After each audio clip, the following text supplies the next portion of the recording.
Márcanos, tu opinión es importante. Aquí sí te escuchamos. Llámanos al teléfono 232-2912, 232-2913 y 232-2914.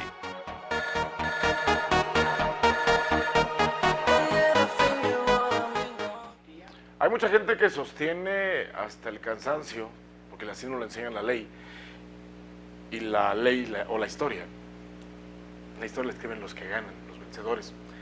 Pero estamos platicando aquí, y ojalá algún día lo retomen en alguno de sus libros, el maestro José Fabián Ruiz. El primer presidente de México no es Victoria ni Guerrero, es José María Morelos y Pavón, que es quien por encargo del Congreso de Anáhuac en 1813 es quien se encarga del poder ejecutivo. El acta está clarísima, lo tenemos en el manuscrito Cárdenas, que Lemón Villicaña logró reunirlo, que lo tenía el general Cárdenas, a quien se le había otorgado para que lo entregaran al Archivo General de la Nación, pero él, enamorado de la personalidad de Morelos, lo guardó, y hasta 1980 y tantos, no quiero decir exacta, porque se imagina quién, lo entregaron y actualmente se encuentra en el Archivo General de la Nación. Ahí se refiere ese manuscrito a todas las actas del Congreso de Chilpancingo. Primer congreso que se hace con la legislación correctamente manejada. ¿Quién fue? Morelos. Ningún otro, ni el americano, se realizó conforme a la legislación que debe ser. Ya lo dije, con la circular y todo. Total, ese 15 de septiembre, por votación en los momentos y votación recibida por correo, se junta y se otorga el cargo de presidente, no dice presidente, dice de ejecutivo de la nación al señor Morelos. El señor Morelos dice, no puedo aceptarlo. Causa, ¿por qué? Porque yo no soy la persona que pueda dirigir como ejecutivo a mi país. Me tendré por muy agradecido con el simple epíteto de sierva de la nación. Como sacerdote pensaba pues en la Biblia, que era Cristo, un siervo de Dios, un siervo del Señor. Que quería ser Morelos siempre, un siervo de la nación. Ahí está la razón. Bueno, pero permite. Morelos le dice Quintana Roo, permítanos una hora de discusión al Congreso para ver qué resultado da esa renuncia de usted. Entonces podía renunciarse, ahora ya no. Ahora es por votación también, pero es irrenunciable el cargo.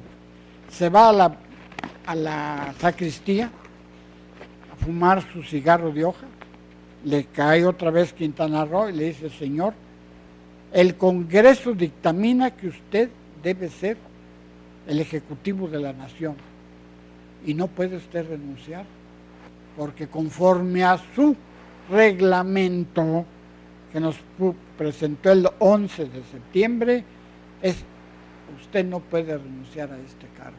Hijo, ¿se acuerda Morelos? Que él era el autor dijo, ¿no me voy a contradecir? Y dijo, sí, bajo esta condición, que no se me coloque, ni se me ponga, ni alteza, ni serenísimo, ni majestad, sino, repite, sino con el simple epíteto de siervo de la nación. Y así está todo estampado en el acta. Basta que me hagan el favor de ir a la casa natal, pidan el manuscrito Cárdenas y ahí encontrarán que acabo de decir yo. Así fue como aceptó Morelos el cargo de ejecutivo de la nación. Y si era ejecutivo, es el primer poder que se crea dentro de un congreso.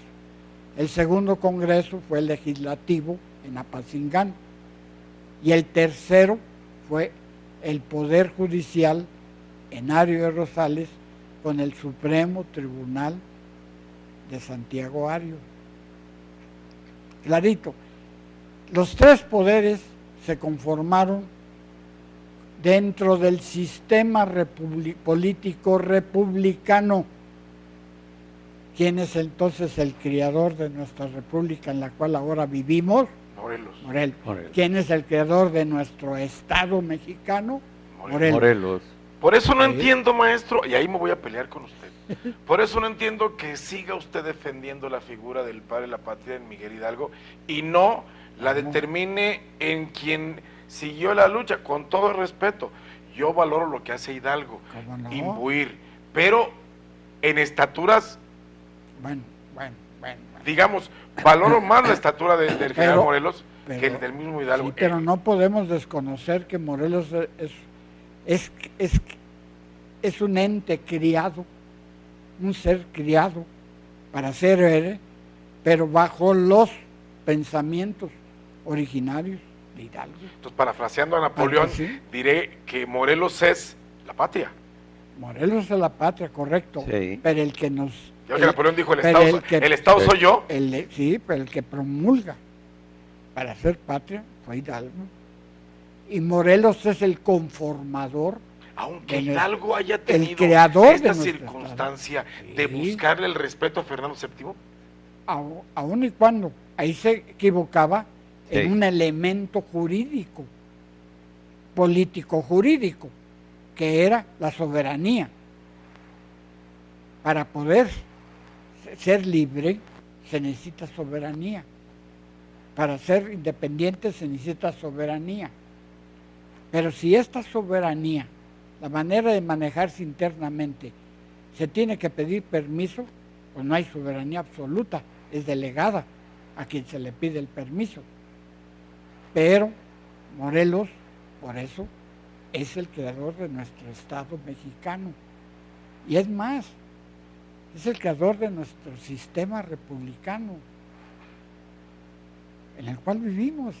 O vivimos en un imperio, como quería el Trump de la historia que le he dicho yo, Iturbide. Ese hombre creó un imperio para él, para servirse de él. Y Morelos jamás. Siempre fue un siervo de la nación, un sirviente de la nación. Un servidor. Esa es la grandeza de ese hombre, ¿verdad? Exactamente. Por eso, con mucha razón, dijo el Burgoa, el hombre más puro que ha dado México. Más puro. Porque la realidad, para él, nada. ¿Dónde estaban las riquezas que logró? Nada para él. Andaba pidiendo dinero para poder comprar ropa. Siempre traía el tesorero para todo, para comer, para todo. Cuando él podía disponer de millones de aquel oro que tenían. Y en parte hasta botín de guerra y todo lo que implicaba aceros, cañones, Musito caballos. Le daba 50,000 pesotes oro de aquella época, con tal que no lo fusilara. Y como ese, hay muchas barras de oro por donde quiera, captaba. En Acapulco, no se diga. Con aquella circunstancia de tapar la salida al galeón de Manila, sedas, joyas, perlas, brocados impresionantes. Él había conocido cuando era atajador, precisamente. Hay un pasaje muy hermoso de Rubén Heresford, cuando dice que Morelos llegó a Acapulco y se acordó de los corsarios y lo que entregaban las riquezas y el galeón de Manila, que es el verdadero nombre, no la nao de China, como hemos creído, ¿verdad? Que traía riquezas y se llevaba toda la plata que tenía Filipinas era de México. Así es que pensemos lo que podía tener ese puerto de Acapulco que se llamaba Fuerte de San Diego. A la fecha existe el Fuerte de San Diego. Eso, ahí hay una frase muy hermosa. Morelos fue envuelto en frases que tenía increíbles.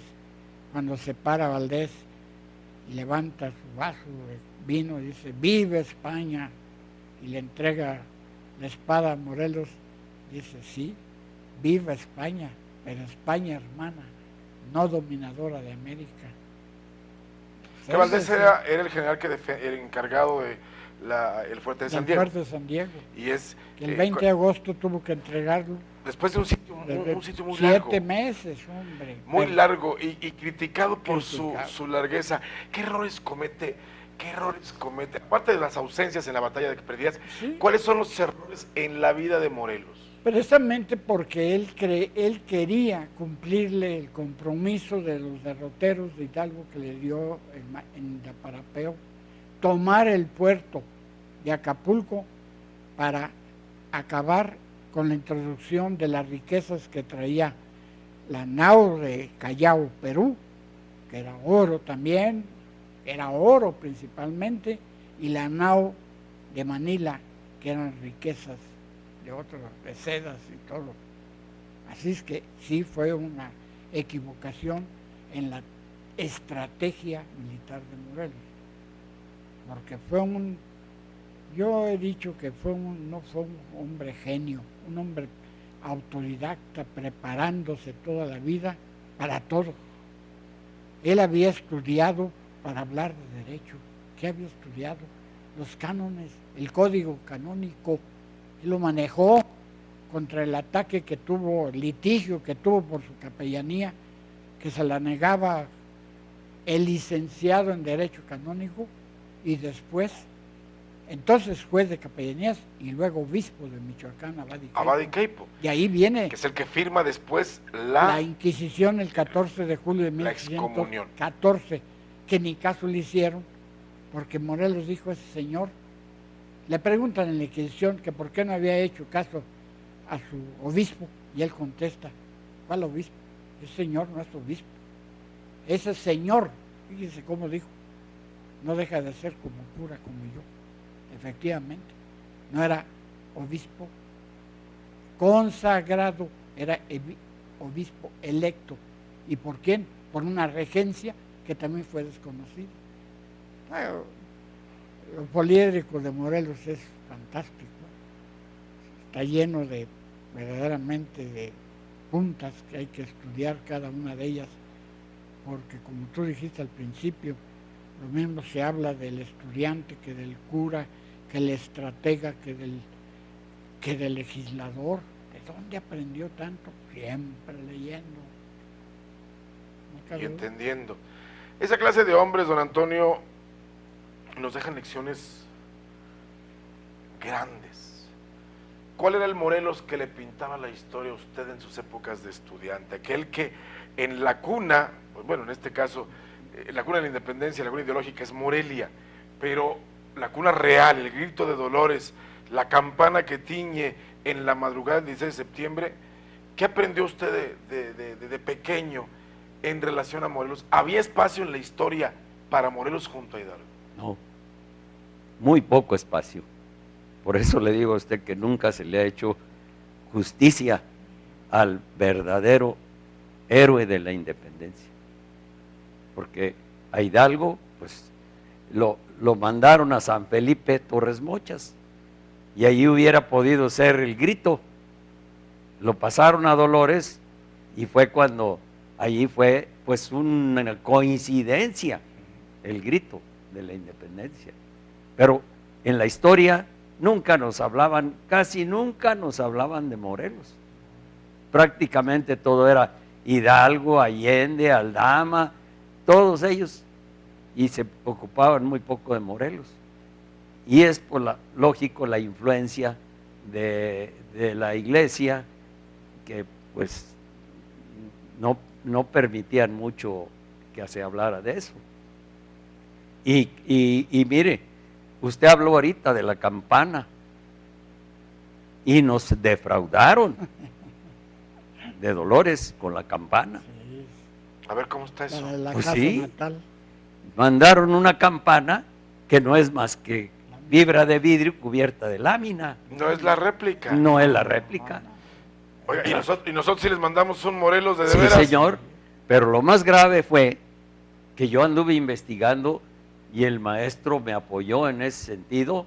Le mandamos una carta al presidente municipal De Dolores. de Dolores, que entonces ya había pasado el contador, el que hizo toda esa Chanchullo. chanchullo, y me fui a que me dieran en el costo de la campana. ¿Y cuánto costó? Las cargó el presidente municipal de allá en 400,000 pesos. ¿Y en realidad?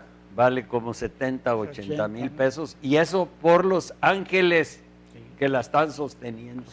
No puede ser. A ver, explíquenme, en una circunstancia histórica de hermanamiento de ciudades, de todo lo que usted quiera, también los políticos hacen un agravio a la independencia, pillaje de ese tamaño. Pero no solo es eso, señor. Estos son hijos de Abad y Keipo, maestro, si me lo permite. 5 años me tomé para hermanar Dolores con Morelia. El licenciado Fausto, el presidente que fue del PAN, todos ellos, Salvador López Orduña, apoyaban la hermandad de Dolores con Morelia. Pero los presidentes municipales de allá, ¿para qué? Siempre me decían que ¿para qué? Pues ¿cómo es posible que no piensen? Le digo, ustedes les lamen los zapatos a los gringos o a los que vengan aquí, que traigan dinero, y en cambio no quieren hermanarse con la ciudad, que fue el yunque donde se forjó la independencia y el generalísimo Morelos. Así es. Impresionante. Déjeme, ¿cómo ando las pausas? Se me toca ahorita hacer la pausa porque me quiero regresar a Morelos y Morelia otra vez, pero en su etapa adulta. ¿Por qué Morelos no ataca a Morelia? ¿Por qué Morelos no toma Valladolid en esa época? ¿Qué lo detiene? ¿Qué se lo impide? ¿Y en qué pensaba el hombre cuando militarmente pudo aquí mismo tomar un gran paso en la independencia de México? Vamos a la pausa, regresamos. Márcanos, tu opinión es importante. Aquí sí te escuchamos. Llámanos al teléfono 232-2912, 232-2913 y 232-2914.